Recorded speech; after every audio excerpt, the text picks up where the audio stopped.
इस वीडियो में हम लोग फंक्शन को समझने वाले हैं।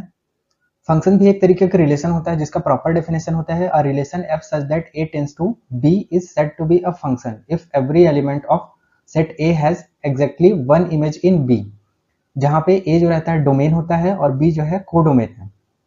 इसको एरो डायग्राम के थ्रू बहुत आसानी से और सिंपल तरीके से समझते हैं। जैसे ए जो है हमारा डोमेन है और बी जो है वो कोडोमेन है। ए के जो एलिमेंट हैं 1, 2, 3, 4 एंड 5 हैं। बी के जो एलिमेंट हैं ए, बी, सी, डी और ई हैं। दोनों में 5 एलिमेंट, मतलब ए में भी 5 एलिमेंट, बी में भी 5 एलिमेंट है। अब 1 का रिलेशन ए के साथ हो रहा है, 2 का रिलेशन सी के साथ, 3 का रिलेशन बी के साथ, 4 का रिलेशन डी के साथ और 5 का रिलेशन ई के साथ। मतलब हर एक प्री इमेज के लिए एक ही इमेज यहाँ पे हम लोग को मिल रहा है। इस तरीके से समझते हैं। F1 जो है इसके लिए हमको जो इमेज मिल रहा है वो A है, F2 इसके लिए इमेज C, F3 के लिए इमेज B, F4 का इमेज D और F5 का जो इमेज मिल रहा है वो E है। मतलब हर एक प्री इमेज के लिए एक ही इमेज मिल रहा है। मतलब 1 का A के साथ, 2 का C के साथ, 3 का B के साथ, 4 का D के साथ और 5 का E के साथ। अगर इस तरीके का कंडीशन बनता है दैट मीन्स ये जो है फंक्शन होता है। मतलब इसी तरीके के रिलेशन को हम लोग फंक्शन बोलते हैं। अब इस चीज को हम लोग समझते हैं किस तरीके का रिलेशन जो रहता है उसको हम लोग फंक्शन नहीं बोल सकते। तो यहाँ पे एग्जाम्पल नंबर 2 है हमारा, जिसमें डोमेन जो है ए, उसके एलिमेंट 1, 2, 3, 4, 5 हैं। बी को डोमेन के एलिमेंट ए, बी, सी, डी और ई हैं। यहाँ पे हम लोग क्लियरली देख सकते हैं F1 जो है जिस पे हम लोग मैप अप्लाई करते हैं, इसके दो हम लोग को इमेज मिलते हैं। जो क्या है, पहले ए है, फिर उसके बाद इसी का इमेज जो है वो बी भी है। यहाँ पे दो मिल जा रहा है। तो फंक्शन के लिए कंडीशन होता है डोमेन का कोई भी एलिमेंट दो को डोमेन के एलिमेंट के साथ रिलेट नहीं कर सकता। जैसे यहाँ पे दिख रहा है ए के साथ भी रिलेट कर रहा है, बी के साथ भी रिलेट कर रहा है, और कौन रिलेट कर रहा है, 1 रिलेट कर रहा है। तो इसके वजह से ये जो है हमारा फंक्शन नहीं हो सकता। होपफुली ये चीज आपको बहुत अच्छे से समझ में आई होगी। अब हम लोग टाइप्स ऑफ फंक्शन को समझते हैं। हमारा जो फर्स्ट टाइप रहता है वो होता है वन वन फंक्शन।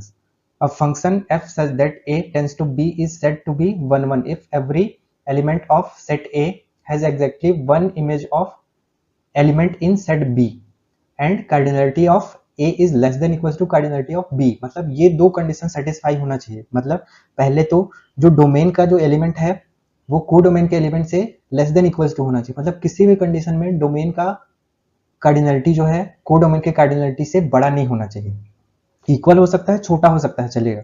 जैसे यहाँ पे हमारा जो फर्स्ट कंडीशन है, ये डोमेन है ए, बी को डोमेन है। डोमेन के एलिमेंट 1, 2, 3, 4 और 5 हैं। को डोमेन के elements A, B, C, D और ई हैं। मतलब यहाँ पे cardinality of A equals to cardinality of B है। दैट मीन्स ये वाला कंडीशन सेटिस्फाई हो रहा है वन वन फंक्शन के लिए। अब हम लोग को ये चेक करना है कि हर एक इमेज के लिए प्री इमेज एक ही है या नहीं है। तो यहाँ पे देखते हैं हम लोग 1 पे जब मैप अप्लाई करते हैं तो इसका जो इमेज निकल के आता है ए है, F2 पे C है, 3 पे मैप अप्लाई करने पे B है, इसी तरीके से 4 पे जब मैप अप्लाई करते हैं D, 5 पे E है। मतलब हर एक प्री इमेज के लिए एक ही इमेज है। 2 के लिए C है, 3 के लिए B है, 4 के लिए D है और 5 के लिए E है। मतलब हमारे दोनों कंडीशन सेटिस्फाई हो रहे हैं। कार्डिनलिटी ऑफ ए जो है कार्डिनलिटी ऑफ बी के इक्वल है, ये कंडीशन सेटिस्फाइड है। और हर एक प्री इमेज के लिए एक ही इमेज जो है वो मिल रहा है। दैट मीन्स ये जो फंक्शन रहेगा ये 1 1 हो जाएगा। अब हम लोग देखते हैं इस चीज को कि कौन सा फंक्शन जो है 1 1 नहीं हो सकता। जैसे हमारा जो दूसरा एग्जाम्पल है, यहाँ पे डोमेन जो है ए है, को डोमेन बी है। डोमेन के एलिमेंट्स 1, 2, 3, 4 और 5 हैं। को डोमेन के एलिमेंट्स ए, बी, सी और डी हैं। यहाँ पे हम लोग को क्लियरली दिख रहा है कि डोमेन की जो कार्डिनलिटी है वो क्या है, ग्रेटर देन को डोमेन है। मतलब डोमेन की कार्डिनलिटी जो है को डोमेन से बड़ी नहीं होनी चाहिए, जो यहाँ पे एग्जैक्टली है बड़ी हो जा रही है। इसके वजह से हम लोग ये बोल सकते हैं ये जो फंक्शन है ये 1 1 किसी भी कंडीशन में नहीं हो सकता है। अब हम लोग इसमें एक और एग्जाम्पल लेके चलते हैं जो कुछ इस तरीके का है। ये हमारा डोमेन ए है, ये हमारा को डोमेन बी है। इसके एलिमेंट्स 1, 2, 3 और 4 हैं। इसके elements A, B, C, D और ई है। ये तो कंडीशन सेटिस्फाइड है कि सबसे पहले कार्डिनलिटी ऑफ ए जो है वो लेस देन है कार्डिनलिटी ऑफ बी, मतलब ये वाला तो सेटिस्फाइड है। अब उसके बाद 1 का मैप जो है ए के साथ हो जाता है, 2 का मैप बी के साथ, 3 का मैप सी के साथ, और 4 का मैप भी जो है वो क्या हो जाता है, सी के साथ ही हो जाता है। मतलब सेकेंड वाले में 1 पे मैप अप्लाई करने पे हम लोग को ए मिलता है इमेज, 2 पे बी, 3 पे सी, और जो 4 है उस पे भी सी मिलता है। तो यहाँ पे जो इमेज है वो रिपीट कर रहा है, 3 के लिए भी सेम है, 4 के लिए भी सेम है। तो ऐसे कंडीशन में हम लोग ये भी बोल सकते हैं कि ये जो फंक्शन है वो 1-1 नहीं हो सकता, क्योंकि 1-1 की जो कंडीशन होती है कि एक इमेज और एक ही प्री इमेज होनी चाहिए, जो यहाँ पे नहीं है। ये वाला कंडीशन, फर्स्ट कंडीशन तो सेटिस्फाइड है, but the second condition is here not satisfied. हम लोग क्लियरली बोल सकते हैं ये जो फंक्शन है वो 1-1 नहीं है। अब उसके बाद हम लोग मैथमेटिकली इस चीज को समझते हैं कि 1-1 फंक्शन जो रहता है वो क्या होता है, और एग्जाम में हम लोग को किस तरीके से प्रूव करना रहता है। If x belongs to a and y belongs to b, then अगर ऐसा होता है तो fx इक्वल्स टू fy हो जाता है। तो हम लोग ये बोल सकते हैं x इक्वल टू y हो जाएगा। Second function onto function है, इसका जो डेफिनेशन रहता है कुछ इस तरीके का है, a function f such that a tends to b is said to be on to if every element of set b has at least one pre-image in set a and cardinality of a is greater than equals to cardinality of b होना चाहिए। मतलब सबसे पहली condition ये है कि जो image है उसके लिए हर एक के लिए प्री इमेज होना बहुत इंपॉर्टेंट है इसके लिए, और साथ में ए की जो कार्डिनलिटी है वो greater than equals to cardinality of B होना चाहिए। मतलब ए की कार्डिनलिटी बी की कार्डिनलिटी से किसी भी कंडीशन में छोटी नहीं होनी चाहिए। हमारा जो फर्स्ट एग्जांपल है जिसका डोमेन ए है, इसके एलिमेंट 1, 2, 3, 4 और 5 हैं।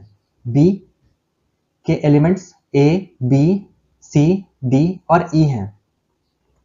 फर्स्ट कंडीशन जो है हमारा cardinality of A equals to cardinality of B, first condition is satisfied. Second condition है हमारा कि हर एक इमेज के लिए एक एक प्री इमेज एटलीस्ट होना चाहिए। अगर ऐसा नहीं होता है दैट मीन्स वो जो फंक्शन है वो ऑन टू नहीं होगा। तो यहाँ पे अगर हम लोग 1 पे मैप अप्लाई करते हैं तो ए मिलता है, 2 पे मैप अप्लाई करने पे हम लोग को सी मिलता है, 3 पे मैप अप्लाई करने पे बी, 4 पे डी और 5 पे ई मिलता है। मतलब हर एक इमेज के लिए प्री इमेज यहाँ पे एग्जिस्ट करता है। मतलब 1 के लिए ए है, 2 के लिए सी है, 3 के लिए बी है, 4 के लिए डी है और 5 के लिए ई है। मतलब हम लोग ये बोल सकते हैं ये जो फंक्शन है क्लियरली ऑन टू फंक्शन है। अब उसके बाद हम लोग इस चीज को समझते हैं कि किस टाइप के फंक्शंस को हम लोग ऑन टू नहीं बोल सकते। तो ये हमारा सेकेंड एग्जाम्पल है जिसका डोमेन ए है, इसके एलिमेंट 1, 2, 3, 4 और 5 है। ए की कार्डिनलिटी जो है वो 5 है, बी की कार्डिनलिटी 4 है क्योंकि इसके एलिमेंट ए, बी, सी और डी है। मतलब यहाँ पे टोटल 4 ही एलिमेंट्स हैं। और हम लोग का जो कंडीशन रहता है कि cardinality of A should be greater than equals to cardinality of B. तो यहाँ पे ये कंडीशन भी सेटिस्फाई है, cardinality of A is greater than cardinality of B. और हर एक इमेज के लिए एक एक प्री इमेज जो है वो भी एग्जिस्ट करते हैं। मतलब ये भी जो फंक्शन है वो क्या हो जाएगा, ऑन टू फंक्शन हो जाएगा। अब हम लोग समझते हैं कि किस तरीके के फंक्शंस को ऑन टू फंक्शन नहीं बोल सकते। जैसे हमारा एग्जांपल है, एरो डायग्राम के थ्रू ही समझते हैं। जैसे ये है हमारा डोमेन जो ए है, इसके एलिमेंट 1, 2, 3, 4 है। हमारे पास को डोमेन है जिसके एलिमेंट ए, बी, सी, डी और ई है। यहाँ पे हम लोग क्लियरली देख सकते हैं ये हमारा को डोमेन है, और ये देख सकते हैं कि कार्डिनलिटी ऑफ ए जो है less than of cardinality of B है। तो ऐसी कंडीशन होती है तो फंक्शन जो है ऑन टू किसी भी कंडीशन में नहीं हो सकता। तो ये हमारा एक थर्ड एग्जांपल हो गया। अब उसके बाद एक और एग्जांपल हम लोग लेते हैं जो कुछ इस तरीके का है। ये हमारा डोमेन है, ये को डोमेन है, इसका नाम ए है, इसका नाम बी है। इसके जो इमेज है 1, 2, 3 और 4 है। इसके इमेज ए, बी और सी है। यहाँ पे फर्स्ट कंडीशन तो सेटिस्फाइड है कि कार्डिनलिटी ऑफ ए जो है greater than cardinality of B है। इसके हिसाब से तो ऑन टू फंक्शन के लिए जा रहा है ये। इसका जो इमेज बनता है 1 का इमेज ए पे बनता है, 2 का इमेज जो है वो बी पे बन जाता है, 3 का इमेज जो है ये भी बी पे बन जाता है। तो इस तरीके का जैसे ये हो गया है, और यहाँ पे सी जो है इसके लिए कोई भी प्री इमेज एग्जिस्ट नहीं कर रहा है, दैट मीन्स ये भी जो फंक्शन होगा वो ऑन टू किसी भी कंडीशन में नहीं हो सकता। अब मैथमेटिकली हम लोग इस चीज को समझते हैं कि ऑन टू फंक्शंस क्या होते हैं। जैसे एक एलिमेंट जो है y अगर बिलोंग करता है कोडोमेन से, देन एक और एलिमेंट जो है वो डोमेन से एग्जिस्ट करता है, जिसकी वजह से y जो रहता है fx के इक्वल हो जाता है। थर्ड टाइप है हमारा बाइजेक्टिव या फिर one one onto function. ये फंक्शन होता है a function f such that a tends to b is said to be bijective if it is both one one and on to and cardinality of a equals to cardinality of b। मतलब ये वाला जो function है तभी हम लोग बोल सकते हैं जब ये वन वन भी हो और साथ में ऑन टू भी हो, और साथ में इसका जो मेन कंडीशन है कि a और b के जो कार्डिनलिटी या फिर डोमेन और को डोमेन की जो कार्डिनलिटी है वो इक्वल होनी चाहिए। जैसे फर्स्ट एग्जांपल है हमारा ये जो है सेट ए या फिर डोमेन जो है इसके एलिमेंट्स 1 2 3 4 एंड 5, कोडोमेन के elements A B C D और ई हैं। यहाँ पे हम लोग क्लियरली देख सकते हैं ए में भी 5 एलिमेंट्स हैं, बी में भी 5 एलिमेंट्स हैं, और हर एक का मैप जो है एक के साथ हो रहा है। मतलब 1 का रिलेशन ए के साथ है, इसके अलावा किसी और के साथ नहीं है। उसके बाद 2 का रिलेशन सी के साथ है, 3 का रिलेशन बी के साथ है, 4 का रिलेशन डी के साथ, 5 का रिलेशन ई के साथ। मतलब हर एक इमेज के लिए एक ही प्री इमेज जो है यहाँ पे एग्जिस्ट कर रहा है। This is the reason why it is bijective function. Second वाले एग्जांपल में हम लोग देखते हैं ये हमारा डोमेन है and this is our codomain. Domain के एलिमेंट्स जो है टोटल 4 एलिमेंट्स हैं, कोडोमेन में यहाँ पे 5 एलिमेंट्स हैं। यहाँ पे कार्डिनलिटी जो है डोमेन और कोडोमेन की इक्वल नहीं है। This is the reason why it is not bijective function.